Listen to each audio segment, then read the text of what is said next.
Good morning.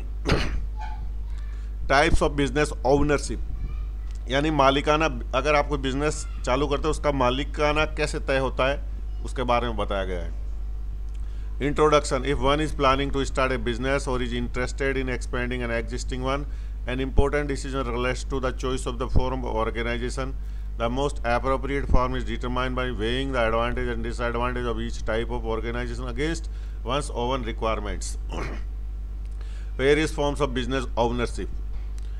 Business ownership के different प्रकार कौन कौन से हैं? फर्स्ट है सिंगल ओनरशिप और सोल प्रोप्राइटरशिप, दूसरा है पार्टनरशिप, तीसरा है जॉइंट स्टॉक कंपनी, चौथा है कोऑपरेटिव ऑर्गेनाइजेशन और सोसाइटीज भी कहते हैं, पांचवा है पब्लिक सेक्टर।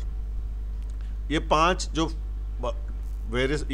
जो बिजनेस ओनरशिप्स के टाइप्स हैं, इनके बारे में अपन आगे डिटेल से पढ़ेंगे। फर्स्ट है सिंगल ओनरशिप और सोल प्रोप्राइटरशिप। सिंगल ओनरशिप का मतलब जो मालिक होता है वो अकेला होता है। अकेले मालिक होने में कई एडवांटेज होता है। द फर्स्ट सोल ओनरशिप या sole proprietorship. Sole proprietorship refers to a form of business organisation which is owned, managed and controlled by an individual who is the recipient of all profits and bearer of all risk.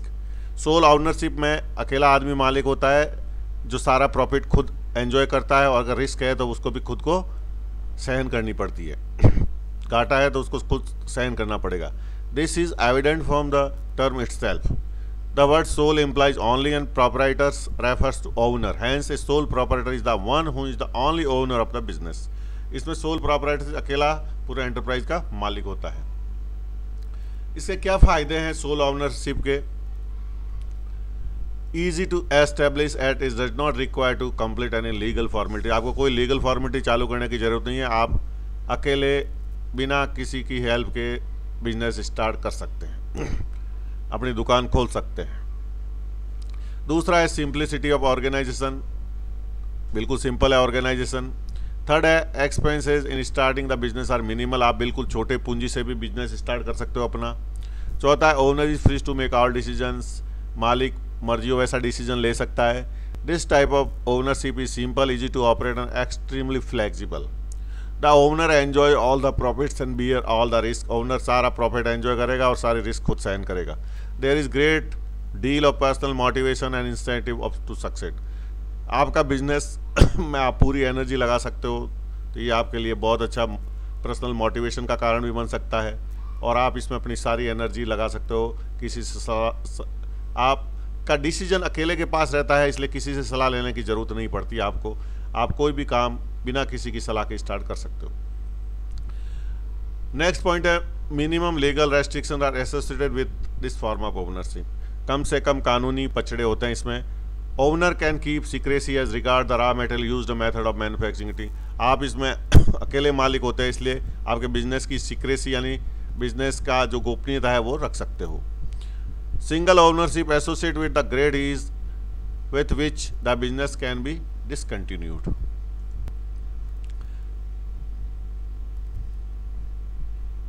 इसमें आप मर्जी हो तो business को बंद भी कर सकते हो आराम से। इसमें ज़्यादा कोई उसमें बंद करने के लिए भी ज़्यादा फॉर्मेलिटीज की जरूरत नहीं होती।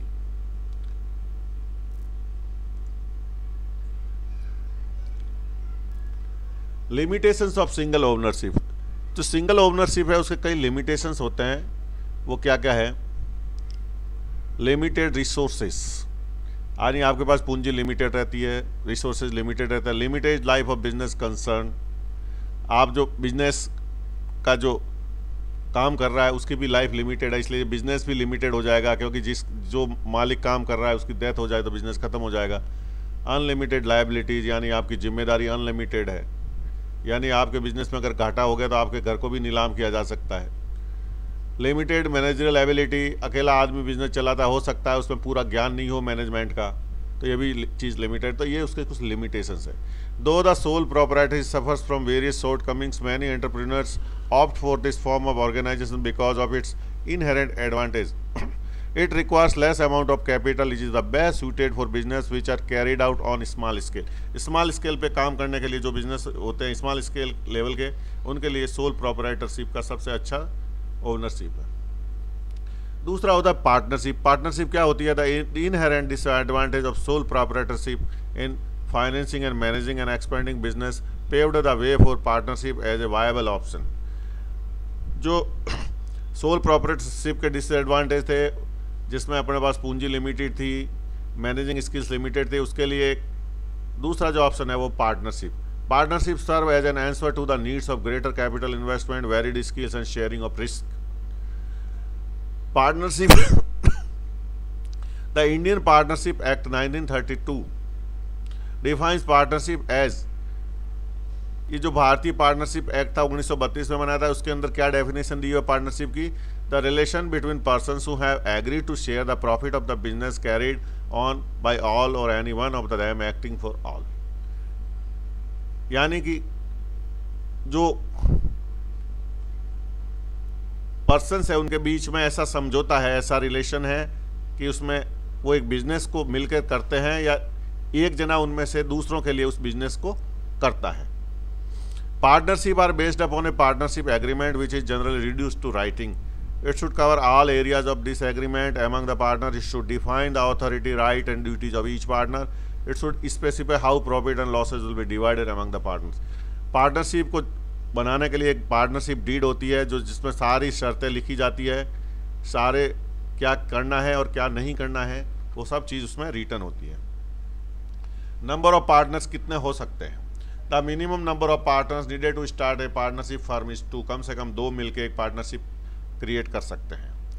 As per rule 10 of companies miscellaneous rules 2014 at present the maximum number of partners in a partnership firm can be 50। यानी आज की तारीख में पार्टनरशिप फर्म के लिए कम से कम 2 पार्टनर्स होंगे और अधिक से अधिक 50। पार्टनर्स की टाइप्स कैसे कैसे होते हैं? टाइप्स ऑफ पार्टनर, पहला होता है एक्टिव पार्टनर। एक्टिव पार्टनर यानी वो खुद पार्टनर भी होता है और सारा काम भी करता है। An active partner is one who contribute capital, participate in the management of firm, share its profit and losses. These partners take actual part in carrying out business of the firm on behalf of other partners. Active partner पूंजी भी लगाता है, profit में sharing करता है और management भी वो करता है, वो होता है एक्टिव पार्टनर। एक होता है स्लीपिंग और डोरमेंट पार्टनर। स्लीपिंग पार्टनर क्या होता है? केवल पूंजी लगाता है, एक्टिवली पार्टिसिपेट नहीं करता। Partners who do not take part in the day to day activities of the businesses are called sleeping partners. A sleeping partners, however, contributes capital to the firm, shares its profit and losses and has unlimited liabilities. Sleeping partner खाली पैसे लगाता है और अपना profit ले जाता है, लेकिन वो उसमें डे टू डे में काम नहीं करता, वो उसमें इंटरफेयर नहीं करता। एक्टिव पार्टनर ही बिजनेस को चलाता है। एक होता है secret partner. A secret partner is one whose association with the firm is unknown to general public. यानी ऐसा पार्टनर पब्लिक को पता नहीं रहता कि ये भी पार्टनर है। Other than this distinct feature in all other aspect is he is like the rest of the partner. यानी उसमें वो अपना पैसा भी लगाता है, प्रॉफिट भी ले जाता है, लेकिन वो साइलेंट रहता है, सीक्रेट रहता है, पब्लिक उसका नाम भी पब्लिक को पता नहीं होता। He contributes to the capital to the firm, takes part in the management, shares is profit and losses and has unlimited liabilities towards the creditor. वो मैनेजमेंट में भी भाग लेता है, लेकिन वो सीक्रेट रहता है, पब्लिक में पता नहीं होता। Nominal partners. A nominal partner is one who allows the use of his or name by the firm but does not contribute to its capital. He does not take active part in managing the firm, does not share its profit or losses but is liable like other partner to the third parties for the repayment of the firm डेब्ट। Nominal partner क्या होता है? वो अपनी capital नहीं लगाता, उसमें वो अपना पैसा नहीं लगाता, वो मैनेजमेंट में भी एक्टिव मैनेजमेंट में भी वो पार्टिसिपेशन नहीं करता और प्रॉफिट भी नहीं लेता, लेकिन उसकी लायबिलिटीज यानी कुछ घाटा हो जाता है उसकी भी जिम्मेदारी रहती है। तो ये मुख्यतः टाइप्स ऑफ पार्टनर्स थे। अब टाइप ऑफ पार्टनरशिप कैसी होती है? Classification the basic of duration, यानी टाइम के हिसाब से जो पार्टनरशिप होती है वो कौन कौन सी होती है? पार्टनरशिप एट विल, यानी कि जब तक इच्छा है तब तक मैं पार्टनर रहूंगा, this is called partnership at will. This type of partnership exist at the will of the partners. It can continue as long as partners want and is terminated when any partner gives a notice of withdrawal from partnership to the firm. यानी अगर partnership में से एक partner भी कह देता है कि मैं पार्टनर नहीं बनाना चाहता, तब पार्टनरशिप खत्म हो जाती है। तो ये इसको कहते हैं पार्टनरशिप एट विल, जब तक इच्छा है तब तक पार्टनरशिप चलेगी। एक होता है particular partnership, partnership formed for the accomplishment of particular project से construction of a building or an activity to be carried on for a specific time period is called particular partnership. It dissolve automatically when the purpose for which it was form is fulfilled or when the time duration expire. Particular partnership किसी aim के लिए बनाई जाए, जैसे कोई building बनानी है तो उसके लिए जो कंस्ट्रक्शन वाला है उन्होंने पार्टनरशिप बना ली, बिल्डिंग खत्म हो जाएगी, बन जाएगी तो उनकी पार्टनरशिप खत्म हो जाएगी। This is called particular partnership. दूसरा क्लासिफिकेशन बेसिस ऑफ लायबिलिटीज, यानी उसकी जिम्मेदारियों के हिसाब से general partnership. In general partnership the liabilities of partner is unlimited and joint. The existence of firm is affected by the death, lunacy, inverse on retirement of the partners. General partnership में क्या होता है, जो liabilities यानी उत्तरदायित्व होते हैं वो अनलिमिटेड होते हैं, और एक होती है limited partnership. In limited partnership the liabilities of the list one partner is unlimited where is the rest may have limited liabilities. Limited partnership में जो एक आदमी होता है उसकी जिम्मेदारी हो सकता है अनलिमिटेड हो, और दूसरे कहे कि भाई इस पार्टनरशिप में अगर घाटा हो गया तो हम 1,00,000 रुपये भरेंगे, और दूसरा सब पार्टनर है वो एक पार्टनर है वो भरेगा दूसरे, तो इसको कहते हैं limited liability. Such partnership does not get terminated with the death, lunacy or insolvency of the limited partners. The limited partners do not enjoy the right of management and their act do not bind the firm of the other partners. Registration of such partnership is compulsory. तो ये होती है limited partnership. एक होती है इस partnership को form करने के लिए आपको रिटर्न में एक सारी शर्तें लिखनी पड़ेगी, और आपको तो वो होती है पार्टनरशिप डीड होती है, और उसका रजिस्ट्रेशन भी आपको करवाना पड़ेगा। In order to enter into partnership a clear agreement with respect to the terms, conditions and all aspect concerning the partners is essential so that there is no misunderstanding later among the partners. The written agreement which specifies the terms and conditions that govern the partnership is called the partnership deed. Advantage of general partnership. Partnership के क्या क्या फ़ायदे हैं? Large capital is available to the firm. The firm possesses much better talent, judgment and skills. General partnership is easy to form, is relatively inexpensive in terms of organization cost. Incentive for success is high. There is definite legal status of the firm. Partners have full control of the business and possess full rights to all profits. Partnership associate tax advantage with it. Partnership firms can borrow money quite easily from the banks. For all losses there are more than one person to share them. तो ये इसके फायदे हैं general partnership के, यानी कि capital आराम से मिल सकती है, अगर लॉस होए तो लॉस भी बहुत जनों में बढ़ जाएगा, ठीक है ना, और कानूनी रूप से भी सभी बाध्य रहते हैं, टैक्स का भी फायदा होता है पार्टनरशिप में, तो ये काफ़ी फायदे हैं। इसके नुकसान भी है। क्या नुकसान है? Each partner has unlimited liability for the डेब्ट of the firm. Liabilities unlimited होती है। अनलिमिटेड लायबिलिटीज का मतलब ये होता है कि जैसे आपकी फर्म है, उसमें आपका पैसा आपने 5-5 लाख लगाया हुआ है, बैंक से आपने 1 करोड़ लोन लिया, 5 पार्टनर है, और अगर आपका फर्म आपकी घाटे में चली गई तो आपके 20-20 लाख आपको बैंक को भरने हैं। तो अनलिमिटेड का मतलब हुआ कि उस दुकान में अगर सामान नहीं है तो बैंक आपका घर भी नीलाम कर सकता है, आपकी कार भी नीलाम कर सकता है, आपका खेत भी नीलाम कर सकता है। तो this is called unlimited liabilities. दूसरा पॉइंट है danger of disagreement and distrust among partners. Partners के बीच मनमुटाव हो सकता है। Authority being divided among the partners, जो अधिकार है उसमें भी वो भी सब डिवाइडेड रहते हैं। Partnership lacks performance and stability is a limited life. Partnership में dissolve if partner die. Partnership में क्या, अगर एक पार्टनर की मृत्यु हो जाए तो पार्टनरशिप को खत्म हो जाती है, पार्टनरशिप चालू नहीं रहती है। Investors and lenders hesitate to provide money because of the lack of stability of partnership firm. Partnership firm की स्टेबिलिटी के लिए कम होती है, इसलिए लोग पैसा लगाने से हिचकिचाते हैं। इसलिए कम होती है कि अगर एक पार्टनर भी मर जाए या उनके बीच मनमुटाव हो जाए तो पार्टनरशिप खत्म की जा सकती है। All partner suffer because of the wrong step taken by one partner. अगर एक पार्टनर बदमाशी करता है तो दूसरों को भी सब भुगतना पड़ता है, तो ये काफ़ी इसके डिसएडवांटेज भी है। अब इन डिसएडवांटेज से अपन अगली स्टेप में बढ़ते हैं, जहाँ पे इस डिसएडवांटेज नहीं होवे, तो वो है joint stock company. Joint stock company overcomes many of the disadvantage associated with partnership types of industrial ownership such as. ये डिसएडवांटेज होते हैं वो इसमें नहीं होते। डिफिकल्टी इन रेजिंग कैपिटल, जैसे पार्टनरशिप में कैपिटल रेजिंग की डिफिकल्टी होती है लेकिन जॉइंट स्टॉक कंपनी में नहीं रहती। Easy disruption, lack of facility for centralise management and unlimited liabilities, तो ये चीज़ें उसमें नहीं होती जॉइंट स्टॉक कंपनी में। A joint stock company is an association of individuals called shareholders who join together for profit and agree to supply capital divided into shares that are transferred for carrying on a specific business. Joint stock company क्या होती है? वो जो लोग होते हैं उनके वो अपना पैसा अपनी हिस्सेदारी देते हैं जिनको शेयर्स कहते हैं, और उन हिस्सेदारी से जो पूंजी बनती है उस पूंजी से वो कंपनी चलती है। अगर कंपनी को घाटा हो जाए तो केवल आपकी जितनी पूंजी लगाई है वही डूब सकती है। आपका घर नीलाम नहीं हो सकता, आपकी फैक्ट्री आपके कार नीलाम नहीं हो सकती, आपका खेत नीलाम नहीं हो सकता। आपका केवल उतना ही नुकसान हो सकता है जितने आपके पास शेयर्स है, यानी उस शेयर को खरीदने में आपने जितना पैसा लगाया उतना ही डूब सकता है। तो ये बहुत बड़ा फ़ायदा है जॉइंट स्टॉक कंपनी का।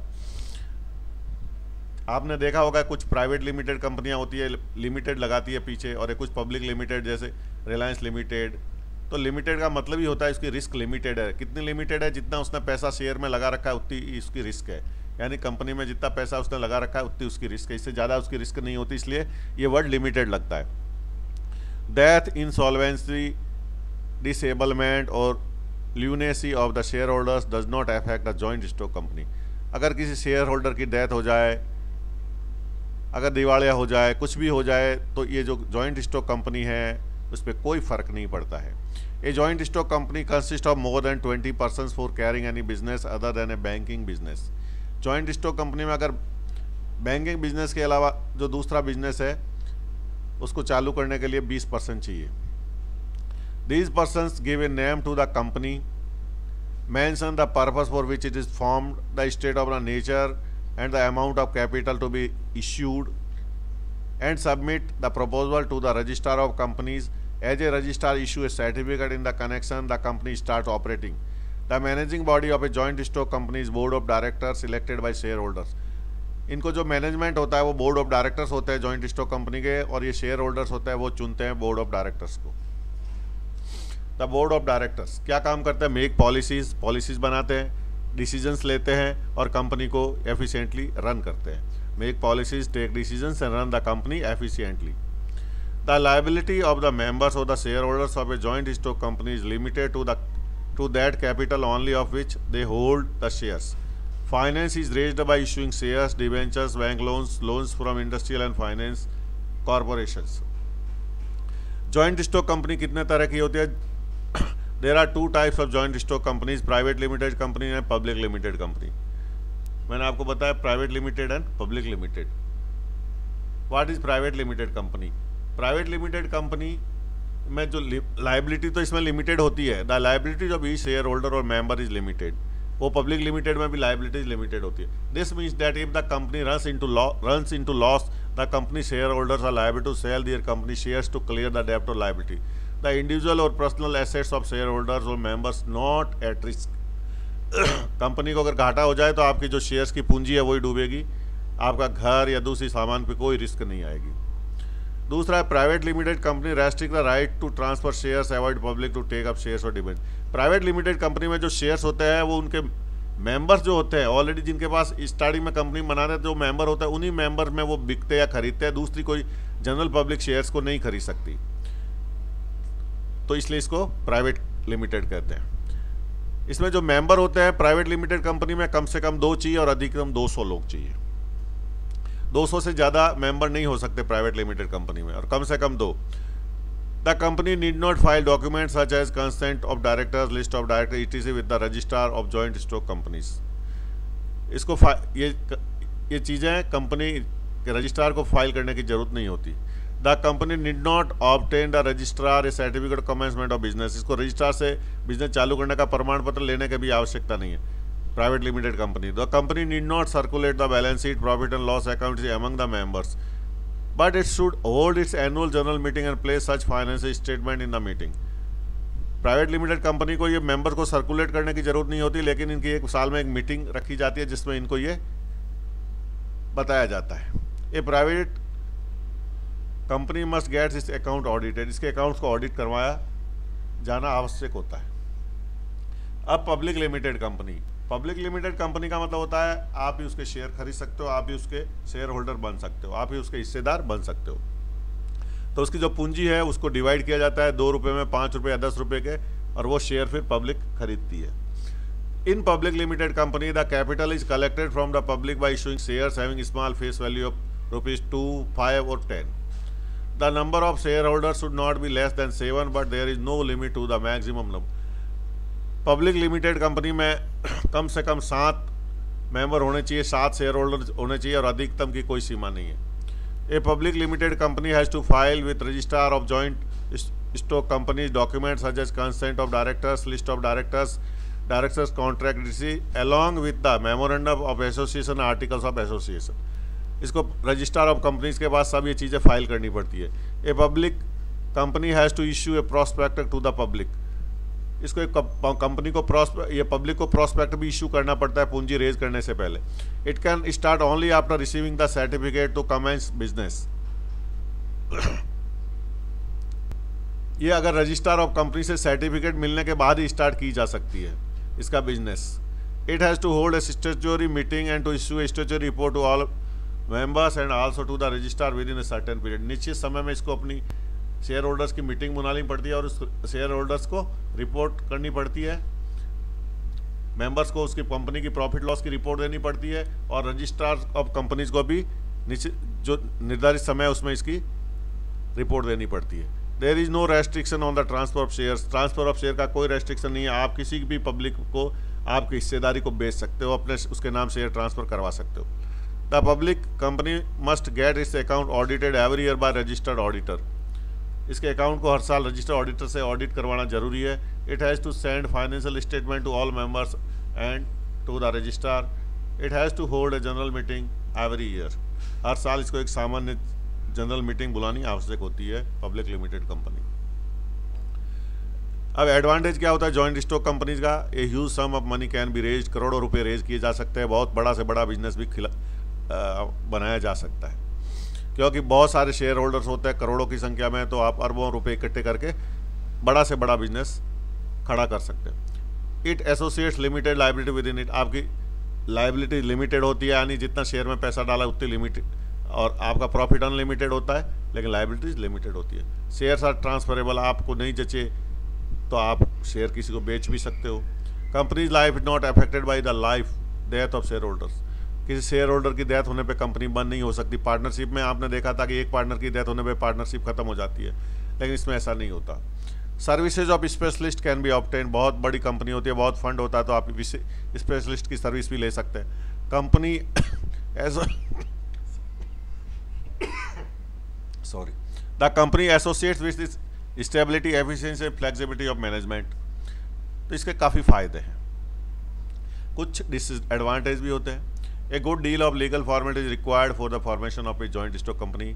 बहुत सारी कागजी कार्रवाई करनी पड़ती है इस कंपनी को बनाने के लिए। Company is managed by a big share holders only. Company को बड़े शेयर होल्डर जिनका पैसा इसमें ज़्यादा होता है, उनका वोटिंग राइट ज़्यादा होता है, इसलिए ज़्यादातर वही मैनेज करते हैं कंपनी को, वही डायरेक्टर बनते हैं। High paid officials manage the whole, so they can not have as high interest in the company as proprietor can have. अकेला आदमी उसमें अपना, क्योंकि इसमें जो हाई पेड ऑफिशियल्स है, जो हाई पेड मैनेजर है, वो इसको चलाते हैं। तो जो मालिक चलाता है, जो अकेला प्रोपराइटर चलाता है, वो उसका इंटरेस्ट उन लोगों का उसमें नहीं रहता। People can commit frauds with the company. बहुत बड़ी कंपनी में फ्रॉड होने के चांसेस ज़्यादा होते हैं। Board of directors and managers who remain familiar with the financial position of a company में सेल और purchase share of for their personal profit. क्योंकि जो अंदर खाने की बातें होती है वो बोर्ड ऑफ डायरेक्टर्स और मैनेजर्स को पता रहती है कंपनी प्रॉफिट में जा रही है कि लॉस में जा रही है। अगर लॉस में जा रही है तो वो लोग शेयर बेच देते हैं, और प्रॉफिट में जा रही है तो बाजार से और शेयर खरीद देते हैं। तो ये इसमें रहता है हमेशा। It is difficult to maintain secrecy in as in partnership. इसमें बहुत बड़ी कंपनी होती है, इसमें गोपनीयता इतनी नहीं रखी जा सकती जितनी पार्टनरशिप में रखी जा सकती है, क्योंकि उसमें मेंबर कम होते हैं। The team spirit with which partnership works is lacking in a joint stock company और डिवाइडेड रेस्पॉन्सिबिलिटी। तो ये इसके कुछ ड्रॉबैक्स हैं। नेक्स्ट आता है कोऑपरेटिव ऑर्गेनाइजेशंस या cooperative societies. It is a form of private ownership which contains feature of large partnership as well as some features of the corporations. तो जो कोऑपरेटिव सोसाइटी होते हैं उसमें पार्टनरशिप के और जॉइंट स्टॉक कंपनी के दोनों के गुण मिलाए जाते हैं। इसमें दोनों के गुण होते हैं। The main Aim of the cooperative is to eliminate profit and provide goods and services to the member of the cooperative at cost. तो कोऑपरेटिव सोसाइटी का मेन काम होता है वो प्रॉफिट कमाना नहीं, अच्छा सामान और अच्छी सेवाएं देने का रहता है. मेंबर्स पे फीस और buy shares of the cooperative and profits are periodically redistributed to them. Members होते हैं वो इसके कोऑपरेटिव के शेयर्स खरीदते हैं, उसकी फीस देते हैं और उसमें जो प्रॉफिट होता है वो पब्लिक, इसमें जो मेंबर्स होता है उसमें डिस्ट्रीब्यूट होता है. Since each member have only one vote, this avoids the concentration of control of a few hands. इसमें क्या होता है कि अगर आपके पास 100 शेयर है तो भी आपका एक वोट है और 1 शेयर है तो भी आपका एक वोट है. ये कोऑपरेटिव में होता है. लेकिन जो जॉइंट स्टॉक कंपनी होती है, प्राइवेट लिमिटेड और पब्लिक लिमिटेड, उसमें आपके जो शेयर्स होते हैं उसके हिसाब से आपका वोटिंग होता है. अगर आपके पास 5000 शेयर है तो 5000 वोट हो गए आपके, और 1 शेयर है तो आपका 1 वोट ही हो गया. इसलिए ज़्यादा जिसके पास शेयर्स होता है उसके पास वोटिंग राइट ज़्यादा होता है. लेकिन कोऑपरेटिव में ऐसा नहीं होता. आपके पास 5000 शेयर है तो भी आपका 1 वोट होगा और आपके पास 1 शेयर है तो भी 1 वोट होगा. यानी आपने 1 लाख कोऑपरेटिव में लगा रखा तो भी 1 वोट होगा. आपकी वोट की कीमत होगी किसी भी डिसीजन के लिए, और आपके पास 1000 रुपये लगा रखे तो आपके वोट की कीमत एक ही होती है. ये कोऑपरेटिव में इक्वलिटी होती है वोटिंग राइट्स की. In a cooperative there are shareholders, a board of directors and elected officers similar to the corporation. There are periodic meeting of shareholders. Also special law deal with the formation and taxation of cooperatives. Cooperative organization is a kind of voluntary democratic ownership formed by some motivated individuals for obtaining necessity of everyday life at rates less than those of market. The principle behind the cooperative is that of cooperation and self-help.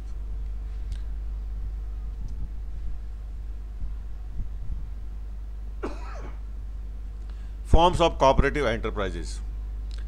ये different types की cooperative enterprises है. Consumer cooperatives in retail trade and services, producers cooperative for group buying and selling such as items and dairy product, grain, fruit, cooperative farming for more good quality yield from the farms, cooperative housing for construction and providing houses to members of the association at the relative lesser rates, तो cooperative credit society to provide loan to the needy individual. तो इस प्रकार different type के cooperative enterprises आप बना सकते हो.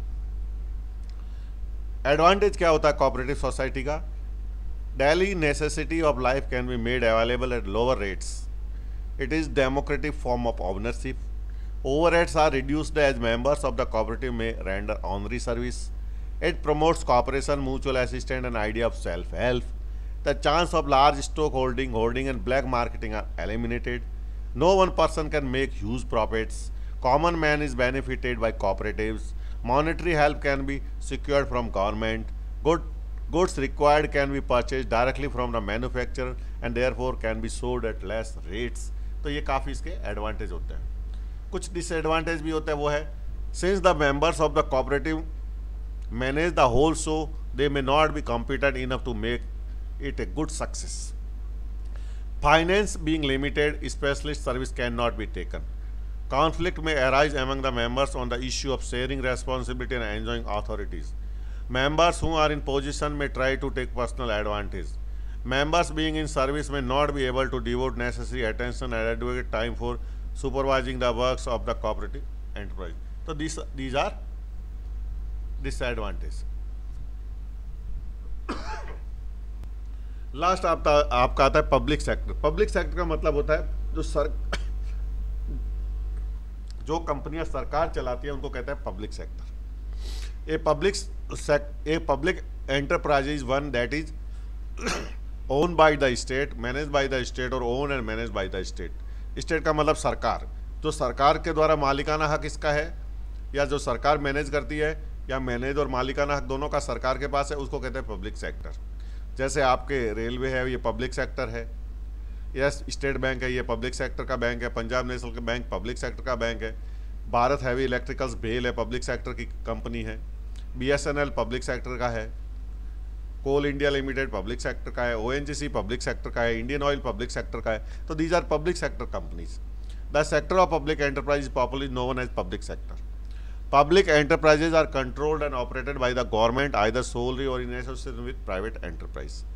Public enterprises are controlled and operated by government to produce and supply goods and services required by the society. Ultimate control of public enterprises remains with the state. Public sector prevents concentration and unbalanced growth of the industries. Public sectors are accountable in terms of their results to the parliament and state legislature. A public enterprise is seldom as efficient as a private enterprise.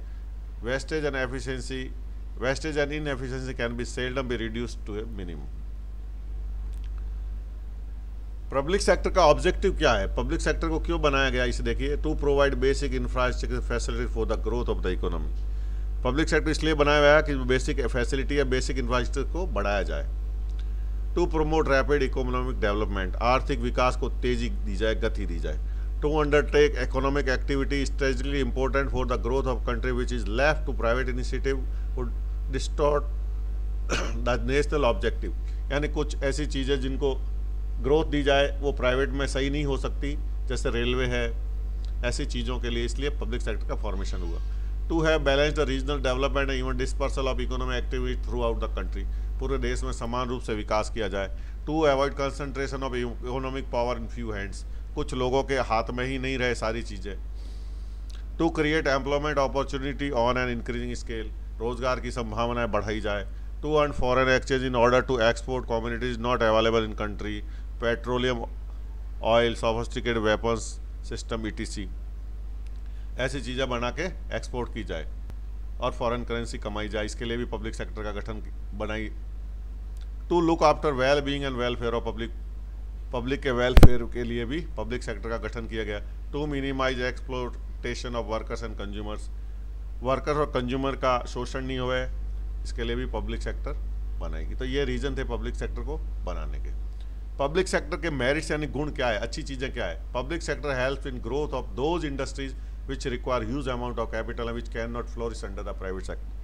Public sector में उन industries को भी बनाया जा सकता है जिसमें बहुत अरबों खरबों रुपया चाहिए और जो प्राइवेट सेक्टर के लिए संभव नहीं है जैसे डिफेंस सेक्टर है।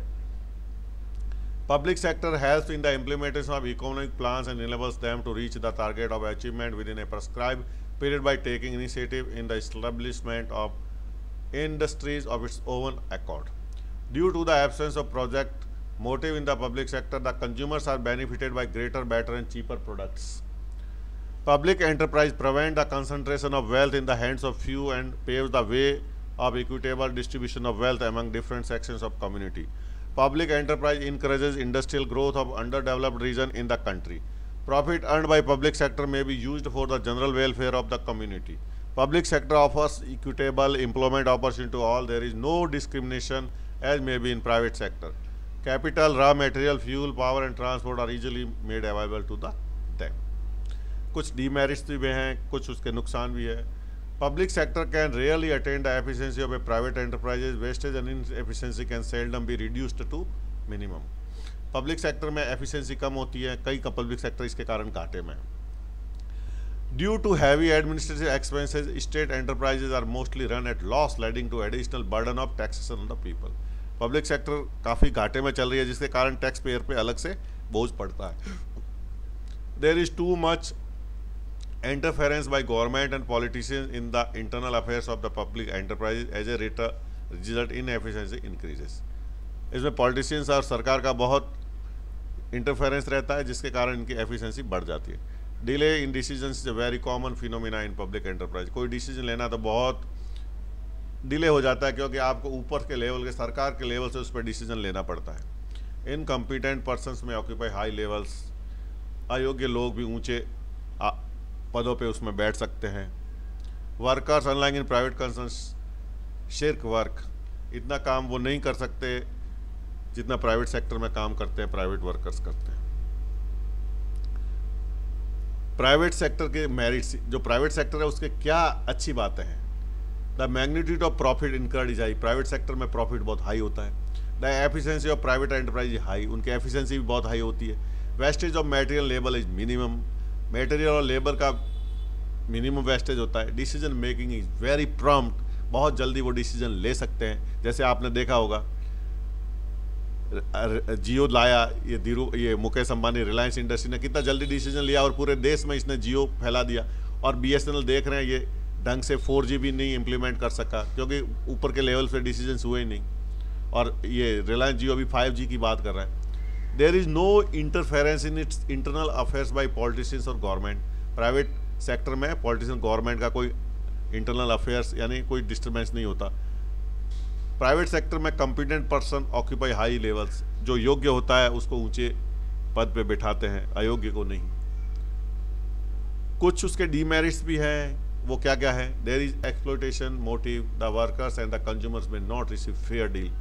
इसमें शोषण भी हो सकता है वर्कर्स का, और पब्लिक को भी सही चीज़ नहीं मिले, कुछ बदमाशी भी हो सकती है। There is dearth of capital to expand the business. Private sector में कैपिटल की भी कमी हो सकती है, जिससे आप बिजनेस को इतना एक्सपेंड नहीं कर सकते हो, पैसों की कमी हो सकती है। Private enterprises leads to concentration of wealth in the hands of few. Private में कुछ लोगों के हाथ में बहुत ज़्यादा पूंजी हो सकती है। Private enterprise led to unbalanced growth of the industries की ग्रोथ अनबैलेंस्ड हो सकती है। तो ये उसके डीमेरिट्स हैं। तो thank you all about this, thank you very much.